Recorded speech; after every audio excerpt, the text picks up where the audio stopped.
एक बार फिर से आप सबका हम स्वागत करते हैं पास्टर गैब्रियल की तरफ से। आप सबको प्यार भरा नमस्कार। आशा करता हूं कि आप सब स्वस्थ हैं, आप सब सुरक्षित हैं। आज हम पुराने करार के एजकेल के किताब से अध्ययन करेंगे। एजकेल के 36वें अध्याय से हम देखेंगे, 36वें और 37वें अध्याय को हम देखेंगे।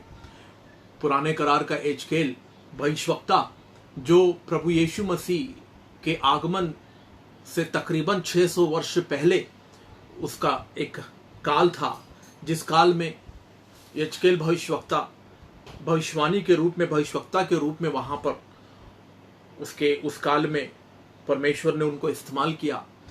और जिन विषयों पर आज हम चर्चा करने जा रहे हैं वह प्यारो नए करार के विश्वासियों का जीवन या पिंतीकोस काल में रहने वाले विश्वासियों का जीवन। पिंतीकोस के बाद जो विश्वासी इस पृथ्वी पर जन्म लिए, तो पिंतीकोस के काल के मसीही जीवन का आचरण, चारित्र, स्वभाव और उनका जीवन व्यापन कैसे होगा, उन बातों के ऊपर आज हम मनन करने जा रहे हैं।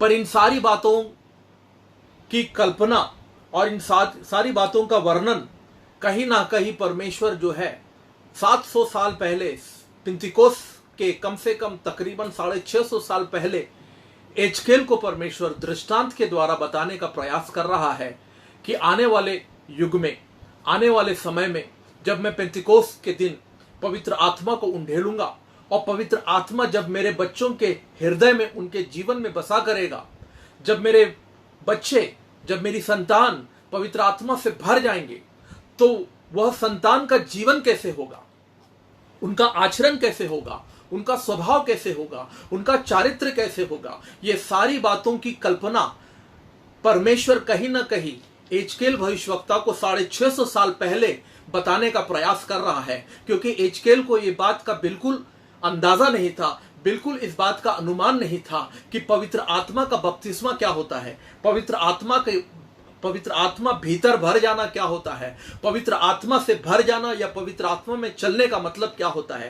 क्योंकि एजकेल के समय में एजकेल ने कभी पवित्र आत्मा का बपतिस्मा नहीं देखा और ना ही उसने अनुभव किया। एजकेल के समय में पवित्र आत्मा का दौर था, पवित्र आत्मा उनके ऊपर आया करता था, पर पवित्र आत्मा उनके भीतर नहीं हुआ करता था। वही परमेश्वर एजकेल को समझाने का प्रयास कर रहा था कि मेरे नए वाचे के जीवन में, मेरे नए वाचे की जो विश्वासी है, 21वीं सदी के जो विश्वासी है, पिंतीकोस के बाद जो जन्मे हुए विश्वासी है, उनका जीवन पवित्र आत्मा के बपतिस्मा के बाद कैसे होगा, पवित्र आत्मा का बपतिस्मा पाने के बाद उनका जीवन किस प्रकार से होगा, उसका वर्णन, उसकी कल्पना कहीं ना कहीं परमेश्वर जो है दृष्टांत के रूप में, परछाई के रूप में, एक अनुवाद के रूप में परमेश्वर जो है एजकेल को बताने का, समझाने का प्रयास कर रहा है। इसी कारण हम देखते हैं कि एजकेल के जमाने में पवित्र आत्मा तो हुआ करता था, पवित्र आत्मा उनके ऊपर हुआ करता था। आज पवित्र आत्मा का ऊपर होना और पवित्र आत्मा का भीतर होने में कितना अंतर होता है, वो भी मैं आपको बताने का प्रयास करूंगा। कि पवित्र आत्मा जो ऊपर होना, पवित्र आत्मा पुराने करार में अगर हम देखें, तो पूरे पुराने करार की किताबों में यदि हम देखें, तो चाहे वो परमेश्वर के बुलाए हुए दास, भविष्यवक्ता, राजा या याजक हुआ करते थे, पवित्र आत्मा केवल उनके ऊपर हुआ करता था। और जब भी पवित्र आत्मा उनके ऊपर हुआ करता था, वे पवित्र आत्मा के सामर्थ से भर जाते थे और पवित्र आत्मा के सामर्थ के द्वारा वे लोग अद्भुत काम करते थे, आश्चर्य कर्म करते थे, वे लोग उत्कृष्ट और उल्लेखनीय काम किया करते थे, कार्य किया करते थे। जैसे कि लाल समुद्र का विभाजन करना, चट्टान में से पानी निकालना, आग बुला लेना आसमान के ऊपर से, और सिंहों को फाड़ देना, और अद्भुत अद्भुत आश्चर्य कर्म, मुर्दों को जिला देना। इस प्रकार का आश्चर्य कर्म वो लोग करते थे जब पवित्र आत्मा उनके ऊपर मंडराता था, पवित्र आत्मा उनके ऊपर होता था। और जब पवित्र आत्मा उनके ऊपर से चला जाता, तो वही लोग जिन्होंने आश्चर्य कर्म किए, अद्भुत काम किए, वही लोग जो है इतने असमर्थ हो जाते थे, इतने वे लोग जो है कमजोर हो जाते थे कि वे लोग जो है घिनौना और बहुत ही घोर अपराध में पड़ जाते थे, पाप में गिर जाते थे। जैसे उदाहरण के रूप में यदि हम सिमसोन को देखें, सिमसोन जब पवित्र आत्मा जब उसके ऊपर हुआ करता था, तो वही सिमसोन जो है वो सिंहों को फाड़ देता था। जैसे हम कागज का कागज के टुकड़ों को हम फाड़ देते हैं, वैसे बाइबल कहती है कि सिमसोन जो है वो शेर और भालुओं को और जंगली जानवरों को अपने हाथों से, निहत्था अपने हाथों से वो फाड़ दिया करता था, क्योंकि पवित्र आत्मा का सामर्थ्य उसके ऊपर हुआ करता था। और जब पवित्र आत्मा उसके ऊपर से चला जाता तो वही सिमसोन जो है वह जो है पाप में गिर जाता, व्यभिचार में गिर जाता, वह जो है स्त्री गमन में गिरता और स्त्री मोह में पड़ करके वो जो है पाप में गिर करके आप सब जानते हैं कि किस प्रकार से जो है उसने अपना अभिषेक गवाया और किस प्रकार से उसका अंत हुआ, किस प्रकार से उसकी मृत्यु हुई। ठीक उसी समान अगर यदि हम एलिया की बात देखें तो एलिया जो है पहले राजा के 18वें अध्याय में वो आसमान से आग बुलाता है, वो आग बरसाता है वहां पर वेदी पर, और वहां पर कहीं लोग जो है उसके आश्चर्य कर्मों को देखते हैं, अद्भुत कार्यों को देखते हैं और वो लोग प्रशंसा करते हैं। और एलिया को जो है वो सच्चा नबी और सच्चा भविष्यवक्ता के रूप में उसको वे लोग जो है उसको उपाधि देते हैं, और एलिया का परमेश्वर ही सच्चा परमेश्वर वे लोग यकीन कर लेते हैं, विश्वास कर लेते हैं। पर दूसरे ही अध्याय में हम देखते हैं 19वें अध्याय में वही एलिया जब पवित्र आत्मा उसके ऊपर हुआ करता था तो वो जो है आग बुलाया करता था, और जब पवित्र आत्मा उसके ऊपर से चला गया तो वही एलिया एक औरत के धमकाने से, एक औरत के सिर्फ जो है धमकी देने से जो है वो वहां से भागने लगता है। और वो 19वें अध्याय में हम देखते हैं वो भागता ही नहीं है बल्कि वो आत्महत्या करने के लिए तैयार हो जाता है। देखिए यही अंतर होता है पवित्र आत्मा का ऊपर होना और पवित्र आत्मा का भीतर होना। पवित्र आत्मा का भीतर होने का मतलब है कि जब पवित्र आत्मा का सामर्थ्य आया तब हमने अद्भुत काम किए, पवित्र जीवन जिए, परमेश्वर को प्रसन्न करने वाला जीवन जिए, आराधना किया, स्तुति किया, महिमा किया, पवित्र जीवन जिया। नहीं प्यारो, पवित्र आत्मा निरंतर सदाकाल के लिए हमारे भीतर रहता है। पवित्र आत्मा हमेशा हमेशा हमारे भीतर रहता है ताकि हम जो कार्य करते हैं, हम जो जीवन जीते हैं, चाहे वो पवित्र जीवन हो, चाहे परमेश्वर की आराधना हो, चाहे परमेश्वर की सेवा हो, चाहे परमेश्वर के राज्य में आश्चर्य कर्म करना हो या चमत्कार करना हो, वो सब जो है कुछ समय का ना हो बल्कि वो निरंतर हमारे जीवन में बना रहे, सदाकाल हमारे जीवन में बना रहे। क्योंकि पिंतीकोस के युग में पैदा होने वाला विश्वासी प्यारो, उनको परमेश्वर ने पवित्र आत्मा ऊपर नहीं दिया है बल्कि पवित्र आत्मा उनके भीतर दिया है। पवित्र आत्मा हमारे भीतर रहता है प्यारो। वही परमेश्वर जो है कि पवित्र आत्मा का भीतर होना क्या है और पवित्र आत्मा का ऊपर होना क्या है, उसके बीच में जो अंतर होता है उस अंतर को जो है बताने का प्रयास परमेश्वर जो है एजकेल को करता है।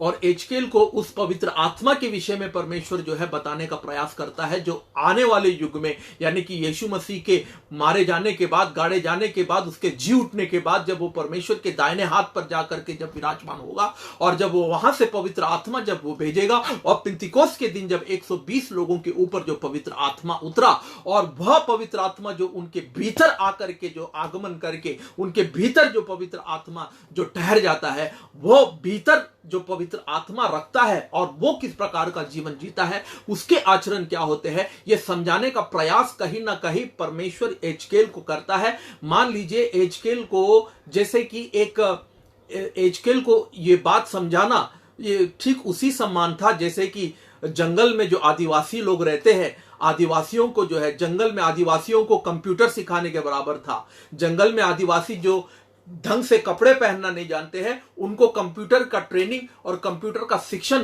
कंप्यूटर सिखाने के बराबर था प्यारो। जो परमेश्वर यहां पर एजकेल के 36वें अध्याय में जो परमेश्वर एजकेल को बताने का प्रयास कर रहा था, आइए हम देखते हैं कि यह जो परमेश्वर एजकेल के 36वें अध्याय में 25वें वचन से लेकर 30वें वचन तक हम पढ़ेंगे कि वहां पर जो पवित्र आत्मा से भरा हुआ जो व्यक्ति है, पवित्र आत्मा जिसके भीतर है, जिसने पवित्र आत्मा का बपतिस्मा ले लिया है, उसके आचरण क्या होना चाहिए, उसका स्वभाव क्या होना चाहिए, उसका चारित्र क्या होना चाहिए, उसका जीवन कैसा होना चाहिए, ये आज हम जो है प्यारो हमारे लिए एक चिंतन और एक मनन करने का जो है एक विषय होगा। आज इस संदेश के बाद मैं समझता हूं कि हम अपने आप से ये सवाल पूछे, हम अपने आप से पूछे कि क्या ये लक्षण हमारे पास है, क्या ये जीवन मैं जी रहा हूं। यदि मैं दावा करता हूं कि मैं पवित्र आत्मा का बपतिस्मा पाया हुआ हूं, यदि मैं ये कहता हूं कि मेरा पवित्र आत्मा का बपतिस्मा हुआ है, तो प्यारो हम जांचें अपने आप को, हम अपने आप को जो है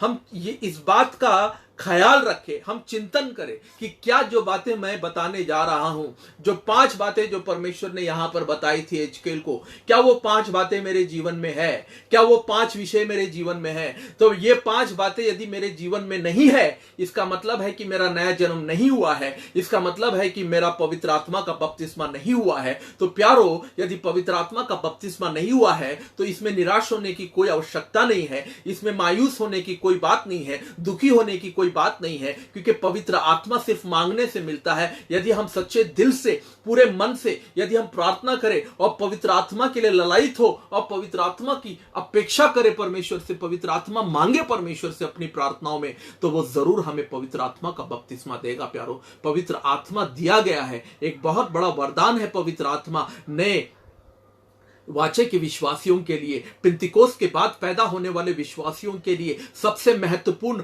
और सबसे हमारा जो सबसे बड़ा अधिकार और हमारा जो सबसे बड़ा जो रजिस्ट्री है वो पवित्र आत्मा है प्यारो, और परमेश्वर वो देना चाहता है हमें। इसीलिए प्रभु यीशु मसीह ने दृष्टांत कहा कि तुम इस पृथ्वी के अच्छे बाप होने के बाद अपने बच्चों को अच्छी वस्तु दे सकते हो, तो कितना ज्यादा वो पिता जो स्वर्ग में है वो हमें पवित्र आत्मा का बपतिस्मा देगा। तो प्यारो, यदि पवित्र आत्मा का बपतिस्मा से हम महरूम है, पवित्र आत्मा के बपतिस्मा से यदि हम दूर है, तो प्यारो आज की शाम मेरे संदेश के समाप्ति के बाद हम प्रार्थना करेंगे और हम प्रार्थना करेंगे कि परमेश्वर हमें पवित्र आत्मा के बपतिस्मा से सराबोर करे, परमेश्वर हमें पवित्र आत्मा के बपतिस्मा से भर दे। और सबसे पहले हम जांचे कि क्या ये बात हमारे भीतर है। सबसे पहले मैं आप लोगों के सामने एजकेल के 36वें अध्याय उसके 25वें पद से लेकर के 30वें पद तक मैं पढ़ने का प्रयास करूंगा। मैं तुम पर शुद्ध जल छिड़कूंगा और तुम शुद्ध हो जाओगे, और मैं तुमको तुम्हारी सारी अशुद्धता और मूर्तों से शुद्ध करूंगा। मैं तुमको नया मन दूंगा और तुम्हारे भीतर नई आत्मा उत्पन्न करूंगा, और तुम्हारी देह में से पत्थर का हृदय निकाल करके तुमको मांस का हृदय दूंगा। मैं अपना आत्मा तुम्हारे भीतर देकर ऐसा करूंगा कि तुम मेरे विधियों पर चलोगे और मेरे नियमों को मानकर उनके अनुसार करोगे। तुम उस देश में बसोगे जो मैंने तुम्हारे पितरों को दिया था, और तुम मेरी प्रजा ठहरोगे और मैं तुम्हारा परमेश्वर ठहरूंगा। मैं तुमको तुम्हारी सारी अशुद्धता से छुड़ाऊंगा और अन्न उपजने की आज्ञा दे करके उसे बढ़ाऊंगा, और तुम्हारे बीच अकाल ना डालूंगा। मैं वृक्षों के फल और खेत के उपज बढ़ाऊंगा कि जातियों के अकाल के कारण फिर तुम्हारी नाम धराई ना हो। देखिए प्यारो, यहां परमेश्वर जो है एजकेल को कहता है कि जो आने वाले युग के पिंतीकोस्त के दिन के बाद के जो विश्वासी होंगे, उनके साथ मैं पवित्र आत्मा के वरदान के बाद, पवित्र आत्मा के बपतिस्मा के द्वारा मैं उनको कैसा विश्वासी बनाऊंगा, किस प्रकार का विश्वासी बनाऊंगा, कैसे उनके भीतर मैं चारित्र को और मैं उनके भीतर स्वभाव को उत्पन्न करूंगा, और मैं उन्हें किस प्रकार का मनुष्य को बनाऊंगा। ये 5 बातें जो है, ये 5 बातें याद रखना। ये 5 बातों को आप जो है अपने गले का जो है कंठी बना लेना आज, और हमेशा याद रखना कि यदि आपको इस बात को समझना है कि क्या मैंने पवित्र आत्मा का बपतिस्मा पाया है, तो अपने आप से ये 5 सवाल करें, अपने आप के भीतर ये चीज देखें, ये 5 चीजों को ढूंढे, क्या ये 5 चीज मेरे अंदर है, क्या ये 5 बात मेरे अंदर है जिसकी प्रतिज्ञा परमेश्वर ने पिंतीकोस्त के 650 साल पहले परमेश्वर ने एजकेल को दिया था। और वो 5 बातें क्या है? सबसे पहले कि मैं तुम पर शुद्ध जल छिड़कूंगा और तुम शुद्ध हो जाओगे। यह है हमारा शुद्धिकरण, यह है हमारा पहला पायदान, यह है हमारी पहली सीढ़ी, यह है हमारा पहला चरम, जो है शुद्ध होना, पवित्र होना, यानी कि प्रभु यीशु मसीह के लहू से अपने आप को शुद्धिकरण में ले जाना। प्रभु यीशु मसीह का लहू हमें हर पापों से शुद्ध करता है।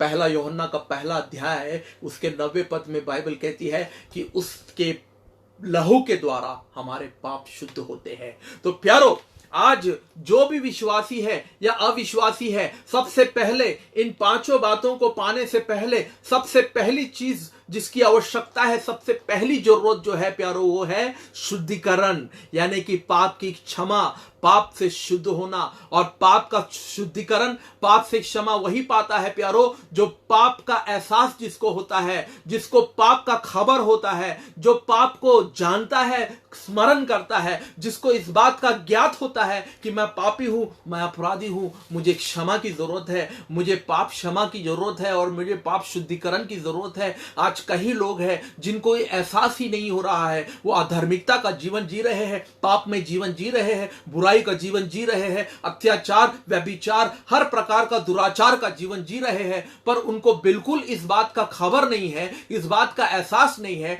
कई लोगों का विवेक जो है मर सा गया है, उनके विवेक में बिल्कुल इस बात की विवेचना नहीं है कि उनको जो है वे पाप में जी रहे हैं और उनको पाप की शुद्धिकरण की आवश्यकता है, पाप को क्षमा पाने की जरूरत है। इसीलिए कई लोग जो है क्षमा नहीं पाते हैं और कई लोग जो है वो नया जन्म नहीं पाते हैं। नया जन्म वह पाता है जिसको पाप का ज्ञात होता है, पाप का स्मरण होता है और वो पाप का अंगीकार करता है और वो कहता है कि मैं पापी हूं। जैसे कि हम में से कई लोगों ने प्रभु यीशु मसीह को ग्रहण करते ही हमने अपनी जुबान से अंगीकार किया कि प्रभु मैं तो पापी हूं, मैं अपराधी हूं, मेरे पापों को क्षमा कर। तब जाकर के प्रभु यीशु मसीह का लहू ने हमारे पाप को क्षमा किया प्यारो, हमारे पाप से हमें शुद्ध किया प्यारो। शुद्धिकरण ही नहीं, शुद्धिकरण के बाद जो है पवित्रता, और उस पवित्रता को बनाए रखना और पवित्रता से धार्मिकता में जाना। और केवल जो है प्यारो शुद्धिकरण ही नहीं, कई विश्वासी लोगों ने शुद्धिकरण पाया है पर उन्होंने धार्मिकता नहीं पाई है। हमारी जो लक्ष्य जो है प्रभु यीशु मसीह का लहू बहाना, प्रभु यीशु मसीह का खून बहाना, प्रभु यीशु का क्रूसित होना, प्रभु यीशु मसीह का मारा जाना, प्रभु यीशु मसीह का प्राण अर्पण करना, ये सब प्यारो जब तक हम शुद्धिकरण में नहीं जाएंगे, शुद्धिकरण के बाद एक पड़ाव ऊपर जब हम धार्मिकता में नहीं जाएंगे, तब तक यीशु मसीह का क्रूसित होना हमारे लिए व्यर्थ साबित होगा प्यारो। यस, सैंक्टिफिकेशन एंड जस्टिफिकेशन अंग्रेजी में इस प्रकार से कहते हैं। सैंक्टिफिकेशन का मतलब है शुद्धिकरण और जस्टिफिकेशन का मतलब है कि वह धर्मी बनाया गया, धर्मी, धार्मिकता में चलना, धार्मिकता में खड़े रहना और धार्मिकता के वस्त्र को ओढ़े रहना और धर्मी जैसा जीवन जीना। सबसे पहला, मैं तुम पर शुद्ध जल छिड़कूंगा और तुम शुद्ध हो जाओगे। और दूसरा, और तुमको तुम्हारी सारी अशुद्धता और मूर्तों में से मैं शुद्ध करूंगा। दूसरी बात जो यहां पर परमेश्वर ने एजकेल को बताई कि जो पवित्र आत्मा का बपतिस्मा पाया हुआ व्यक्ति का लक्षण, जो दूसरा लक्षण यह होगा कि वो मूर्ति पूजा से वो छुटकारा पाएगा, मूर्तियों से वो छुटकारा पाएगा। कई मूर्तियों को, जिसका विश्वास मूर्ति पर है, मूर्तियों पर है, गढ़े हुए वस्तुओं पर है, पत्थर पर है और सृष्टि की भी सृष्टिकर्ता पर नहीं बल्कि सृष्टि पर जो विश्वास करता है और उसका जो है आराधना करता है और उसको स्मरण करता है और उसकी जो है वो उपासना करता है, उसको मैं मूर्ति पूजा से छुड़ाऊंगा। अब देखिए, कई मसीही लोगों ने जो है बाहर से तो मूर्ति निकाल दिए, बाहर का मूर्ति उन्होंने हटा दिया, बाहर से कई मूर्तियों को हमने हटा दिया, पर क्या हमारे भीतर से हमने मूर्तियों को हटाई?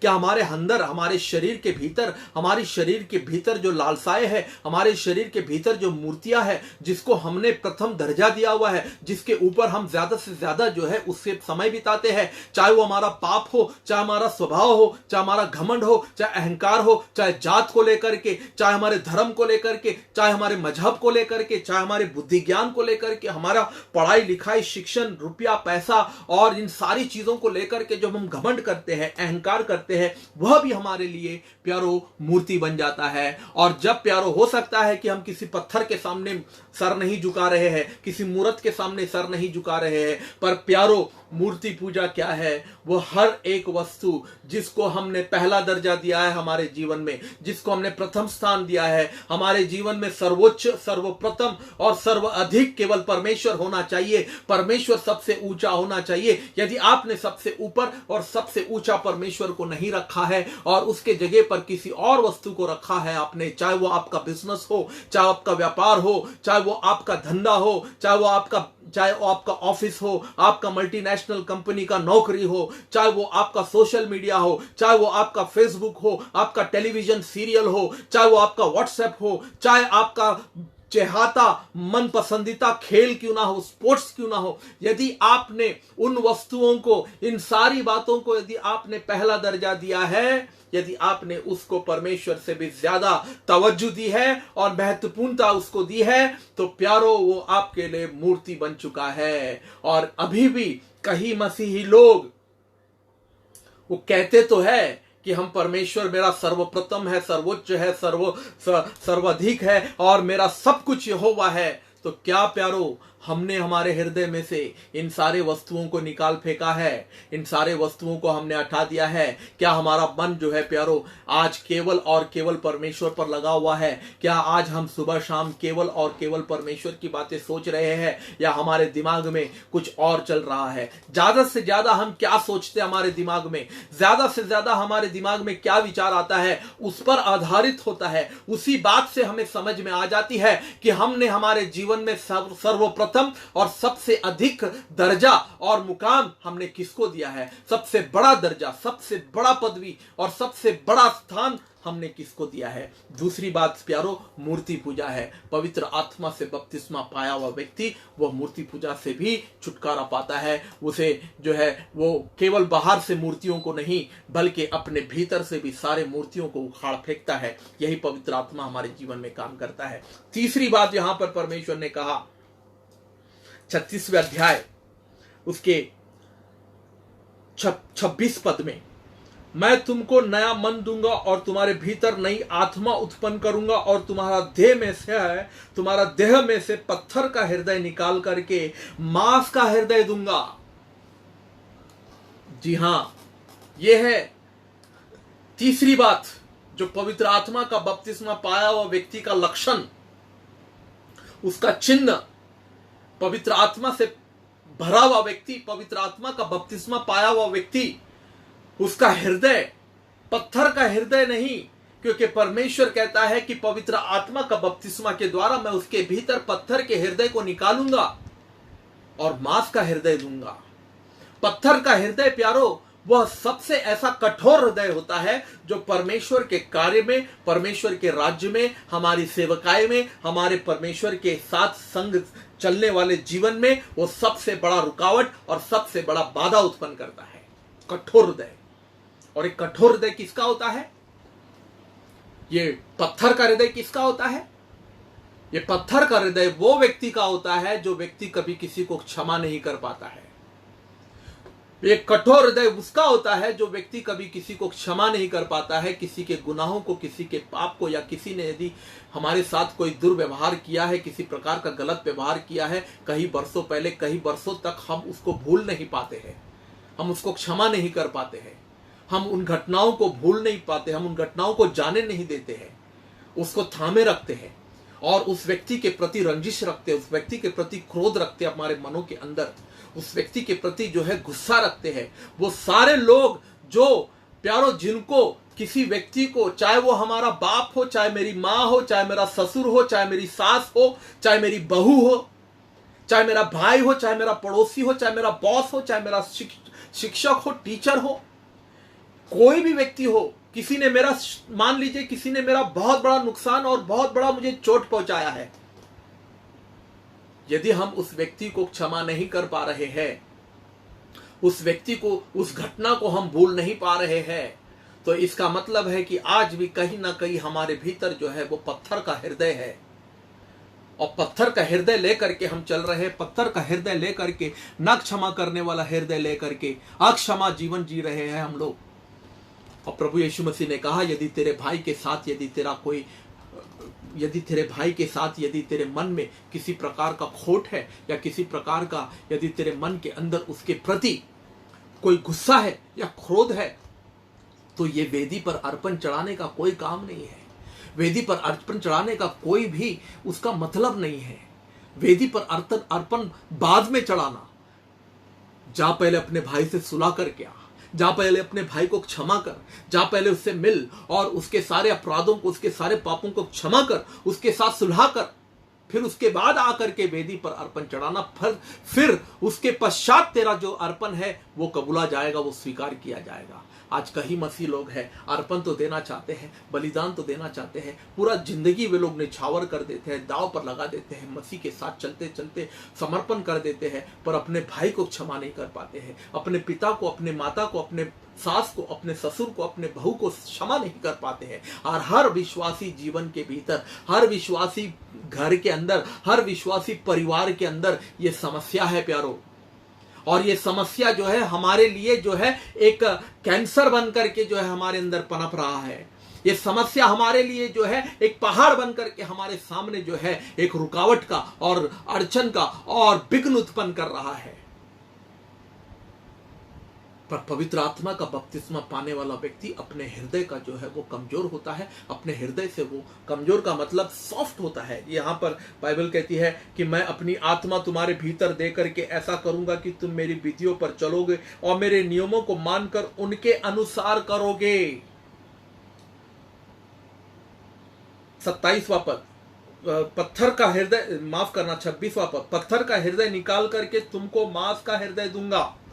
ये हो गई तीसरी बात। अब चौथी बात पर आते हैं। चौथी बात क्या है?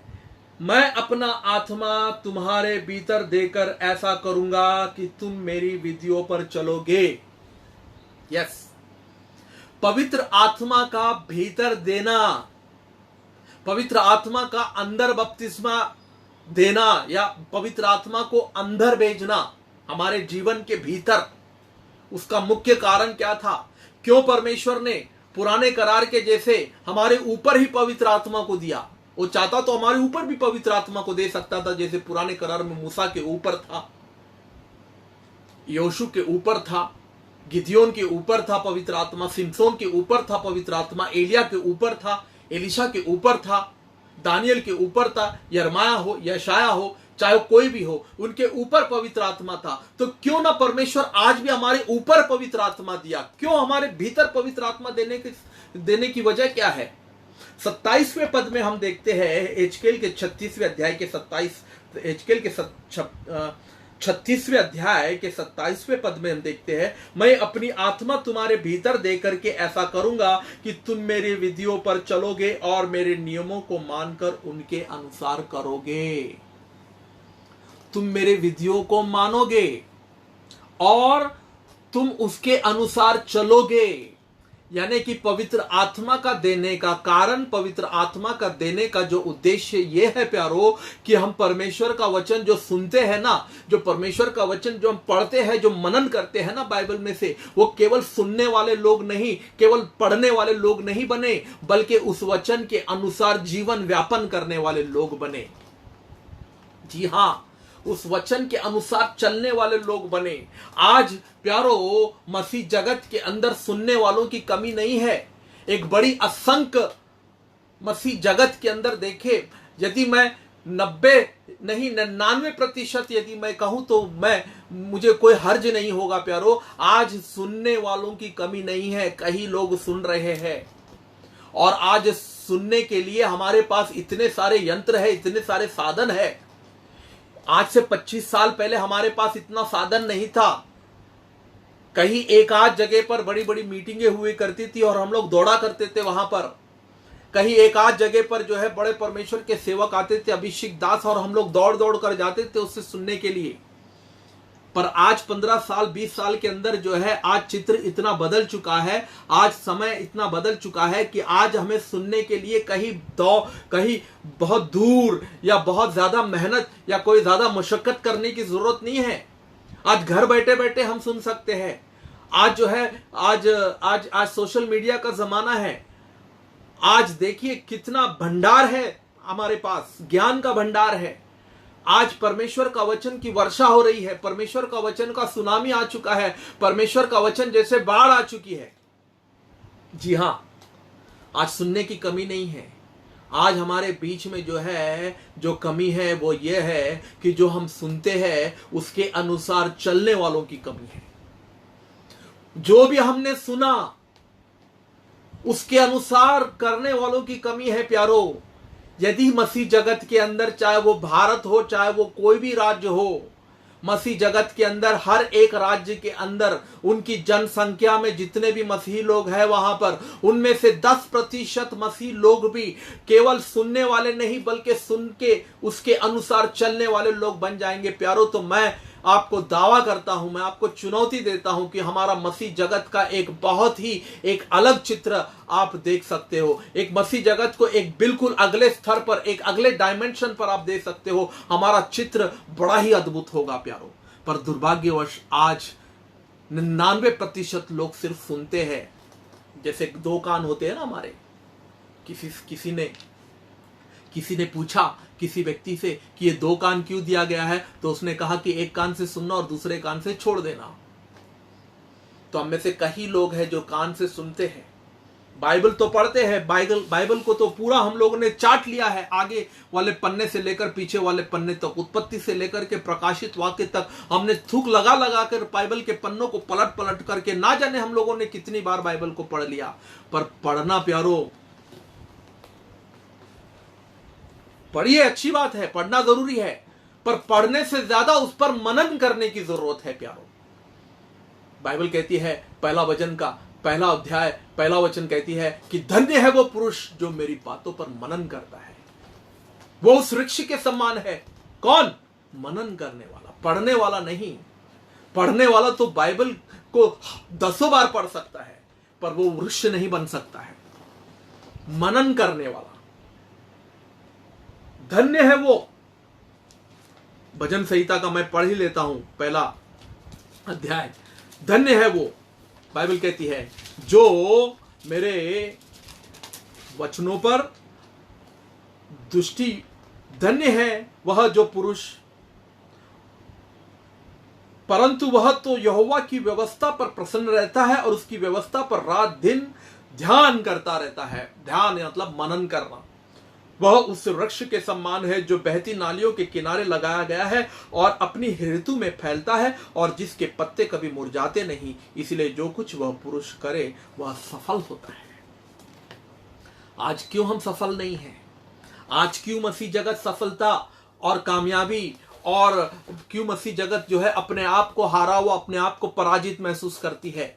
क्यों मसीह लोग अपने आप में थके हुए, अपने आप में जो है मंजे हुए, अपने आप में थके हुए, अपने आप में जो है बिल्कुल निराशा, हताशा, मायूसी, हारा हुआ, पराजितता का जीवन जी रहे हैं? क्योंकि हम केवल सुन रहे हैं, हम कर नहीं रहे हैं। अब मैं कहता हूं आप पूरे बाइबल को मत पढ़िए, आप बाइबल के एक ही अध्याय को पढ़िए। मैं आपको कहता हूं कि आप पूरा अध्याय मत पढ़िए, आप एक ही वचन को पढ़िए। और आप एक वचन को इतना पढ़िए, इस प्रकार से पढ़िए कि जब तक वो एक वचन हमारे हृदय के बिल्कुल अंतःकरण में नहीं चला जाता है, और उस एक वचन के ऊपर भी अगर हम मनन करने जाएंगे ना प्यारो, उस एक वचन को भी अगर हम मनन करेंगे और उसके ऊपर जो है हम स्थिर रहेंगे, उसके अनुसार अगर हम जीवन व्यापन करेंगे ना प्यारो, तो आपको मेरे ख्याल से इस जीवन काल में आपको जो है पूरा बाइबल अध्ययन करने की और पूरे बाइबल को जो है पाठ करने का, पूरे बाइबल को कंठस्थ पाठ करने की आवश्यकता नहीं पड़ेगी आपको।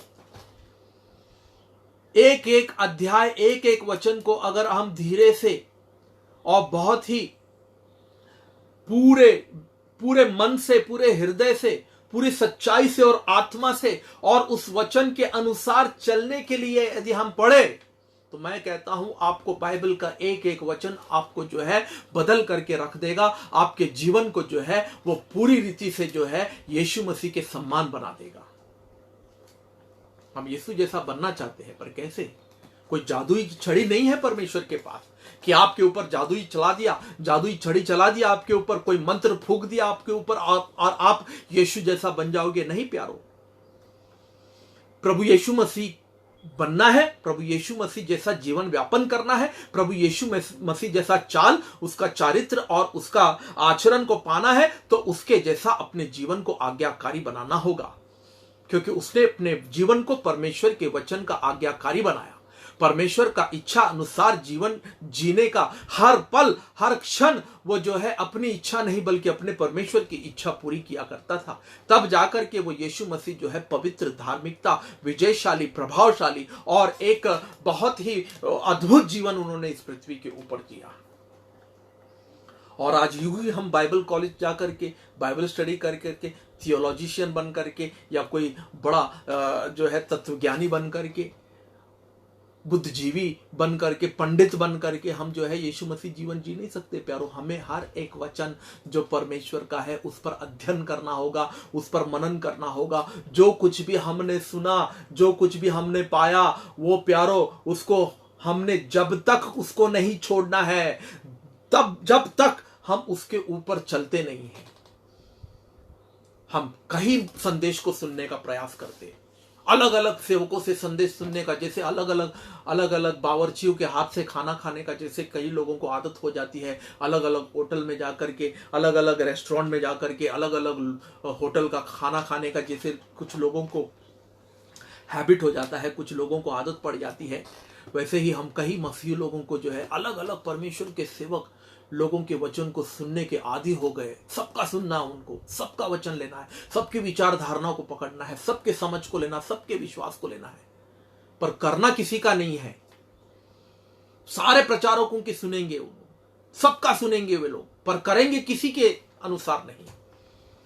तो पवित्र आत्मा इसीलिए दिया गया है, पवित्र आत्मा का बपतिस्मा इसीलिए दिया गया है। मैं जानता हूं कि परमेश्वर का वचन जो इस युग में, इस आधुनिक युग में बाइबल अनुसार जीवन जीना बहुत कठिन है। बाइबल का हर एक वचन के अनुसार जीवन व्यापन करना और बाइबल के वचनों के अनुसार जीवन चलना बहुत कठिन है। मैं समझता हूं, मैं जानता हूं प्यारो।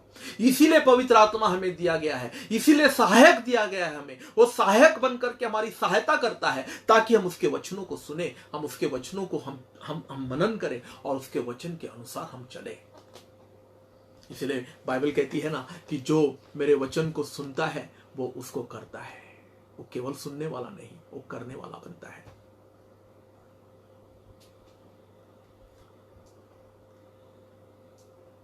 इसीलिए प्यारो बपतिस्मा दिया गया था कि हम उसके वचन को पूरा करें। पांचवा जो प्रतिज्ञा है, पांचवी जो यहां पर परमेश्वर ने जो वायदा किया है, पवित्र आत्मा का बपतिस्मा पाया हुआ व्यक्ति के लिए जो पांचवा जो वायदा है वो है कि उसे जो है यहां पर लिखा हुआ है कि 28वें पद में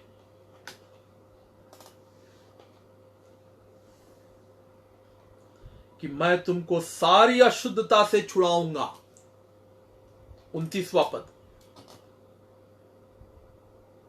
मैं तुमको सारी अशुद्धता से छुड़ाऊंगा। हालेलुया।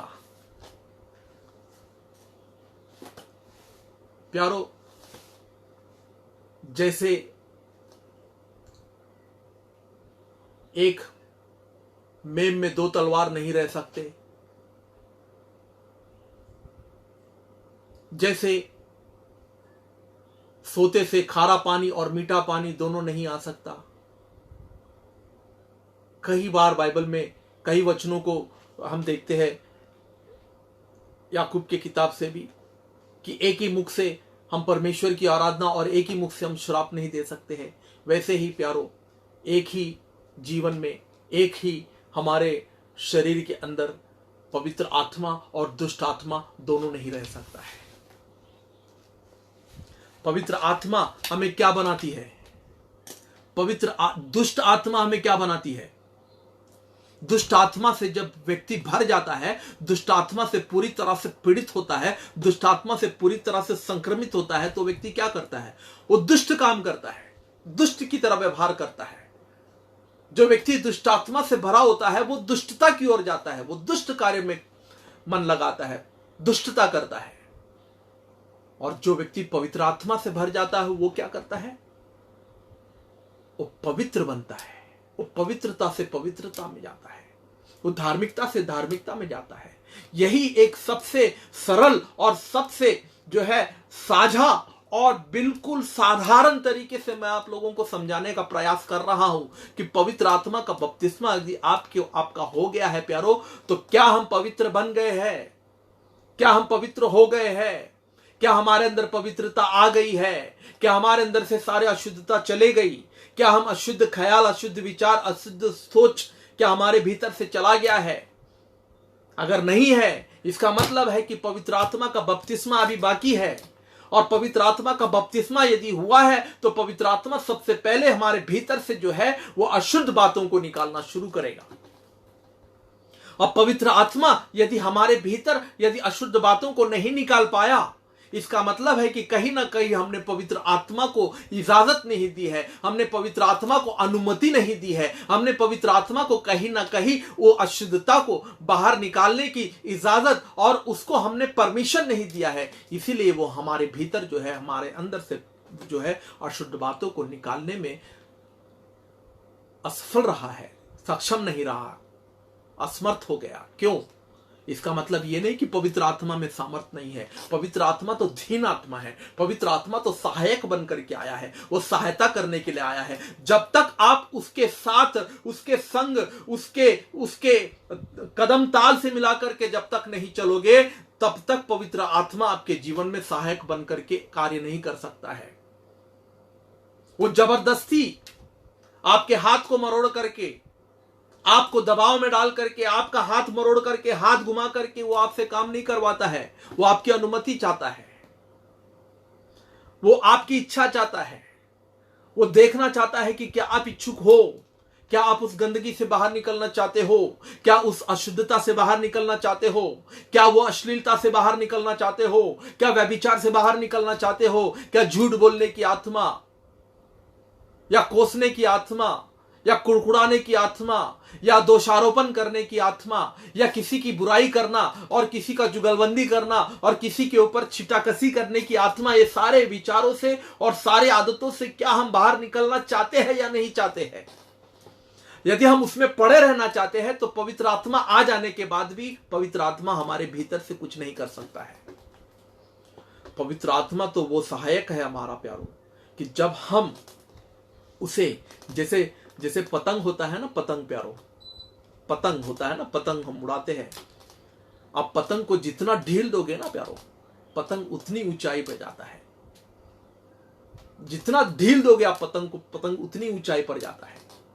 वैसे ही आप पवित्र आत्मा को जितना, आप चाय में जितना शक्कर डालोगे, दूध में जितना शक्कर डालोगे, दूध उतना ही मीठा होगा, चाय उतना ही मीठा होगा। वैसे ही पवित्र आत्मा भी प्यारो आपके जीवन में उतना ही काम कर सकता है, उतना ही कार्य कर सकता है जितना कार्य करने के लिए आप उसको इजाजत दोगे। आपने अदर बैरिकेड लगा दिया, आपने सरहद बिछा दी, आपने सीमा तय कर लिया, आपने पवित्र आत्मा से कहा कि बस इसके आगे मत आना, ये मेरा क्षेत्र है, मैं अपना मनमाना जीवन जीऊंगा, मैं अपनी मर्जी से जीवन जीऊंगा, जो मुझे अच्छा लगता है वो मैं करूंगा। तुम्हारी ये सीमा है, तुम यहां तक रहो, इसके आगे मत बढ़ो। यदि हमने पवित्र आत्मा के ऊपर अंकुश लगा दिया, पवित्र आत्मा को हमने सीमाबद्ध रीति से अगर हमने उसको रोक दिया, तो पवित्र आत्मा भी हमारे भीतर कुछ नहीं कर सकता प्यारो। यदि पवित्र होना चाहते हैं, परिपूर्ण रीति से पवित्र होना चाहते हैं, आधा आधा नहीं, थोड़ा मोड़ा नहीं, पवित्रता किसको कहते हैं?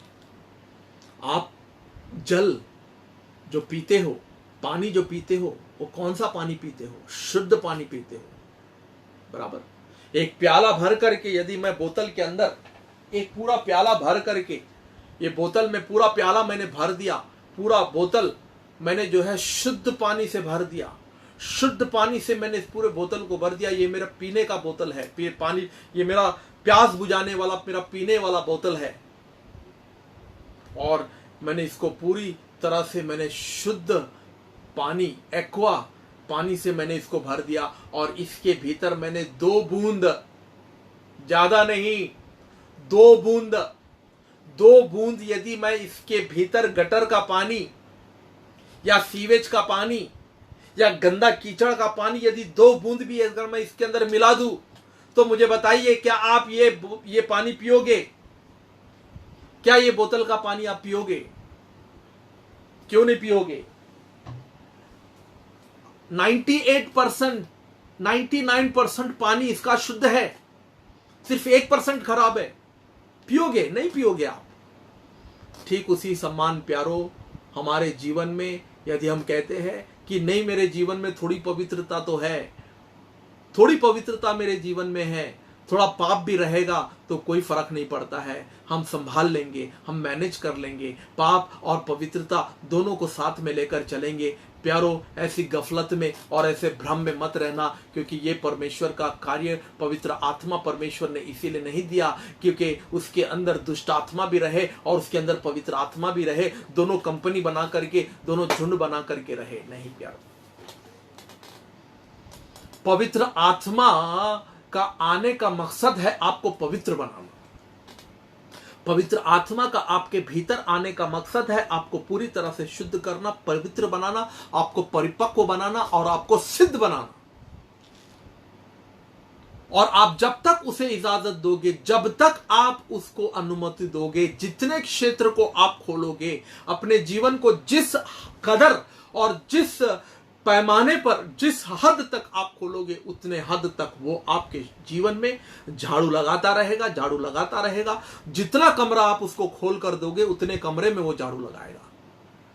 आपने एक कमरा बंद करके रख दिया, ताला मार करके रख दिया और पवित्र आत्मा से कहा कि बाकी का कमरा आपने साफ कर दिया, बहुत बहुत धन्यवाद, इस कमरे को छोड़ दो, तो प्यारो वो कमरा साफ नहीं हो पाएगा। कई मसीह लोगों ने जो है कई ऐसे कमरे बंद करके रख दिया है, कई ऐसे कमरों पर ताला लगाकर रख दिया है, पवित्र आत्मा को भी घुसने की अनुमति नहीं है उसमें। पर रविवार को आकर के डंके की चोट में कहते हैं कि हम पवित्र आत्मा से भरे हुए लोग हैं। मंडली में आकर के, मसीही लोगों के बीच में आकर के पूरे आत्मा में भर करके वे लोग ऐसे छलांग लगाते हैं, ऐसे कूदते हैं, ऐसे नाचते हैं, ऐसी आराधना करते हैं, ऐसा जय मसीह करते हैं, ऐसा लगता है मान लो कि साक्षात रूप से स्वर्गदूत ही नीचे आ गया है।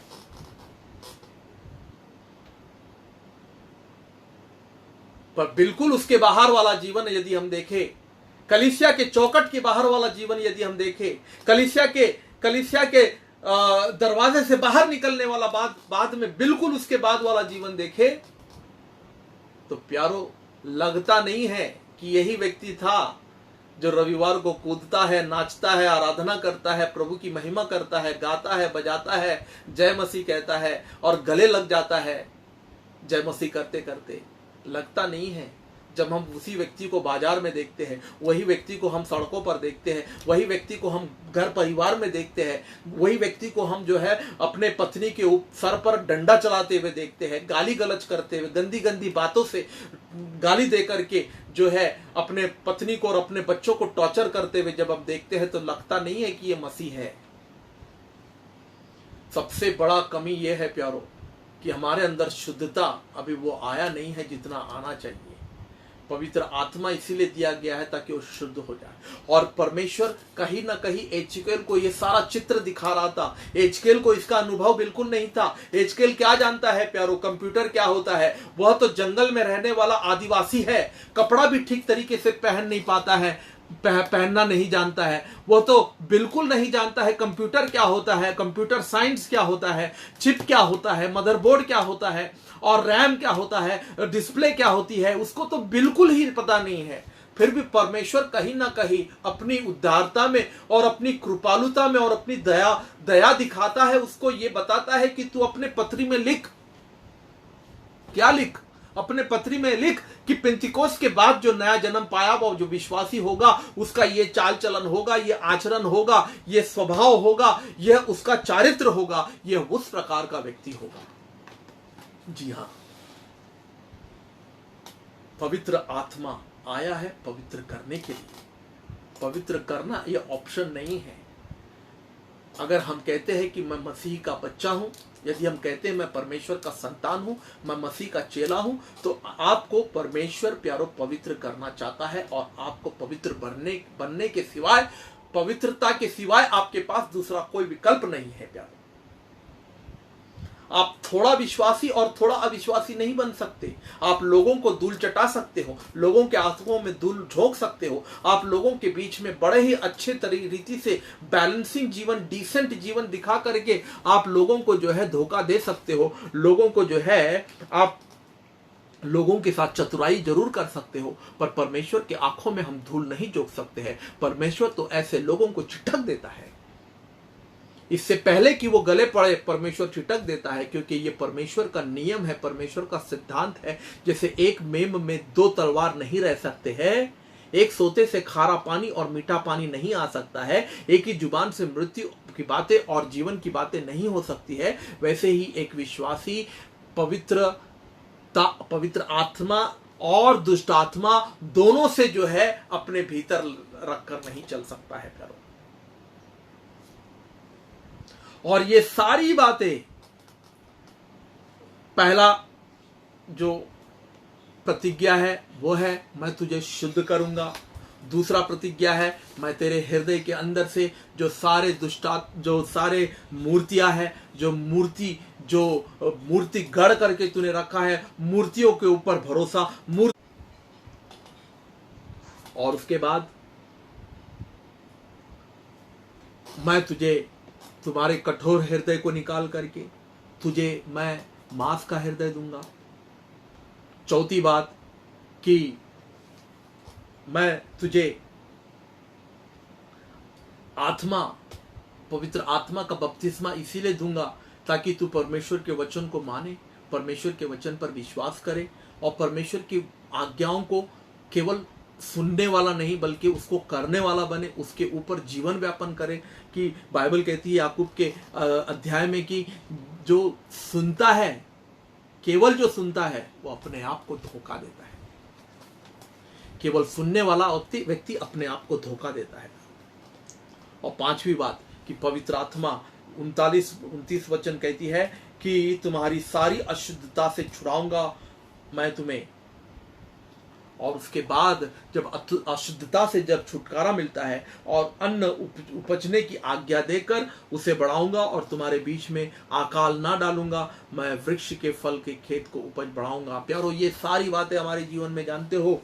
यदि आज जो मैंने 5 बातें आपको बताई, 5 बातों के विषय में जो आज अब मैंने आपके सामने रखा और जो परमेश्वर ने एजकेल को ये सारी 5 बातें बताई, यदि ये 5 बातें हमारे जीवन में है या नहीं है, ये हम स्वयं अपने हृदय पर, अपने छाती पर हाथ रख करके हम अपने आप से पूछ सकते हैं कि क्या ये बातें मेरे अंदर है? क्या मैं पूरी तरह से प्रभु यीशु मसीह के लहू से शुद्ध किया गया हूं? क्या मेरे अंदर कोई मूर्तियां है? आज भी क्या मैं मूर्ति पूजा में फंसा हुआ हूं? आज भी मैं क्या परमेश्वर के अलावा, परमेश्वर के सिवाय किसी और वस्तु को, चाहे वो मेरा टीवी सीरियल हो, चाहे वो मेरा मोबाइल हो, चाहे मेरा फेसबुक हो, चाहे मेरा सोशल मीडिया प्लेटफॉर्म हो, चाहे वो मेरा कोई मन पसंदीदा मेरा कार्यक्रम हो, या मन पसंदीदा खेल कूद हो, स्पोर्ट्स हो, क्या कोई ऐसी वस्तु को मैंने परमेश्वर से ज्यादा समय दिया है, परमेश्वर से बड़ा उसको जगह और परमेश्वर से ज्यादा उसको मैं तवज्जो दिया है मेरे जीवन में, ज्यादा महत्वपूर्ण समझा हूं मैं अपने जीवन में?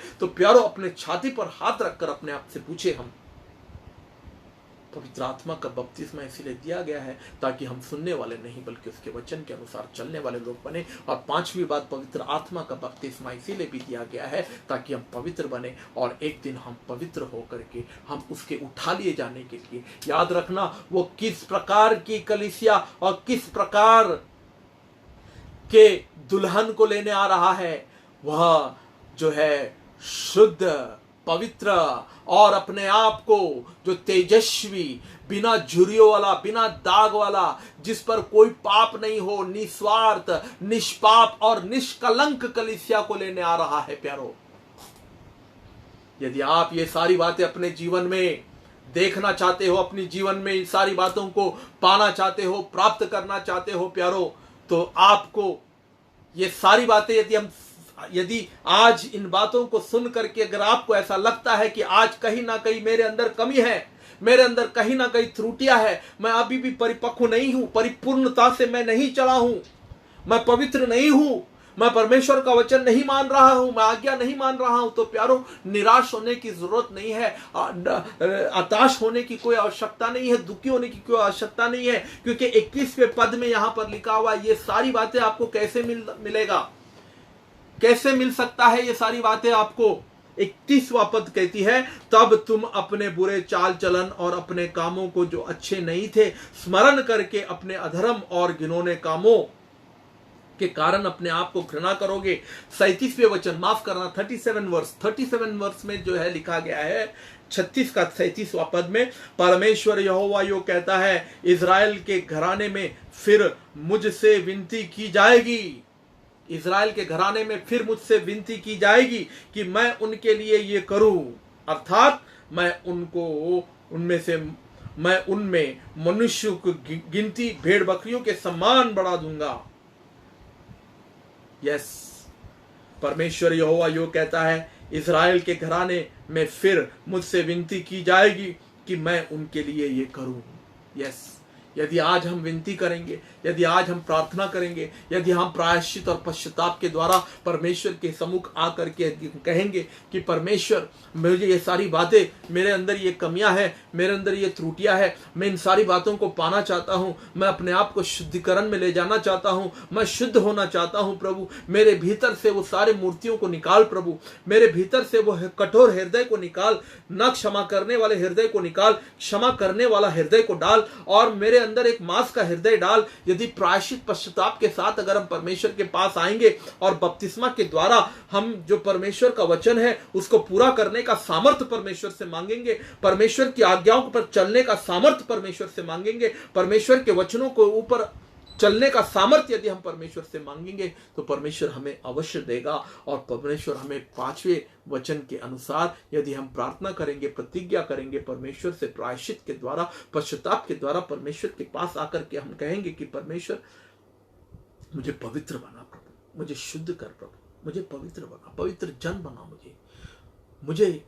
मुझे एक धर्मी जन बना प्रभु, मेरे भीतर से हर एक पाप निकाल, हर एक छुपा हुआ पाप मेरे भीतर से निकाल प्रभु, हर एक अज्ञानता में जो पाप मेरे हाथों से हो रहा है, हर एक अनसुना पाप प्रभु जो मेरे हाथों से हो रहा है, जो मैं जानबूझकर नहीं कर रहा हूं, जो मैं अपने ज्ञान के अनुसार नहीं कर रहा हूं, जो परमेश्वर मैं अपने आप से नहीं कर रहा हूं, जो मेरे हाथों से जो हो रहा है, ऐसे पापों को मुझे शुद्ध कर प्रभु, मुझे पवित्र बना। इस प्रकार से यदि आप प्रार्थना करोगे तो प्यारो, आज पवित्र आत्मा के बपतिस्मा के द्वारा परमेश्वर आपको बपतिस्मा देगा और परमेश्वर आपको उन सारे पापों से शुद्ध करके एक ऐसा परिपक्व व्यक्ति बनाएगा, आपको एक ऐसा मैच्योर व्यक्ति बनाएगा, आपको एक ऐसा पवित्र जन, एक ऐसा परमेश्वर का एक सेवक बनाएगा आपको प्यारो, कि आप पवित्र आत्मा से भरे हुए पेंतिकोस के अनुभव में पराजितता के ऊपर जय पा करके, पाप के ऊपर जय पा करके, अधर्मिकता के ऊपर जय पा करके जयवंत जीवन जीने वाला विश्वासी बन जाओ प्यारो। पवित्र आत्मा के लिए ललायित हो जाए, पवित्र आत्मा के लिए परमेश्वर से यत्न करे, प्रार्थना करे, पवित्र आत्मा के लिए परमेश्वर से कहे कि पवित्र आत्मा का बपतिस्मा मुझे चाहिए प्रभु। आपने पानी का बपतिस्मा जरूर लिया होगा, पर आज हमारा लक्ष्य पानी का बपतिस्मा लेकर के कलीसिया में सभासद बनना, कलीसिया की रजिस्ट्री में अपना नाम चढ़ा लेना, या कलीसिया का एक मेंबर बन करके, मेंबरान बन करके रहना नहीं है प्यारो, बल्कि बपतिस्मा पाना है, बपतिस्मा पाना है।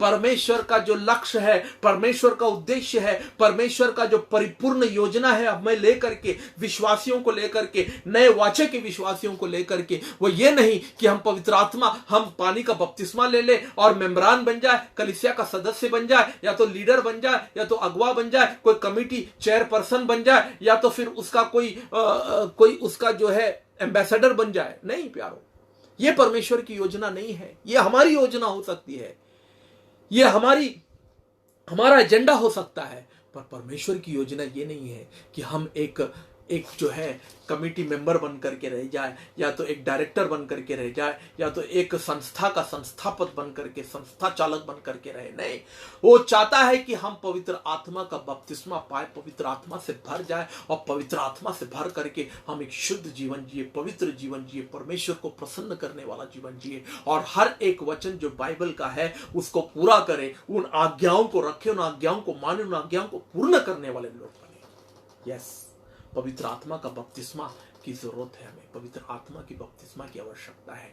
यदि इस वचन के द्वारा अगर आपने आशीष पाया है तो प्यारो इस वचन को दूसरों के साथ भी बांटिए, इस वचन को दूसरों के साथ बांट करके उनको भी एक आशीष के लिए एक मार्ग बनाइए। आज विश्वासियों के लिए पवित्र आत्मा का बपतिस्मा बहुत जरूरी है प्यारो, और पवित्र आत्मा का बपतिस्मा के लिए ललायित होना है, मांगना है, प्रायश्चित करना है, पश्चाताप करना है। और एक बच्चा जैसे अपने बाप से मांगता है और बाप उसे वो देता है, कोई बाप उसको अपने बच्चे को अगर वो मछली मांगे तो उसे सांप नहीं देता है, यदि वो रोटी मांगे तो उसे पत्थर नहीं देता है।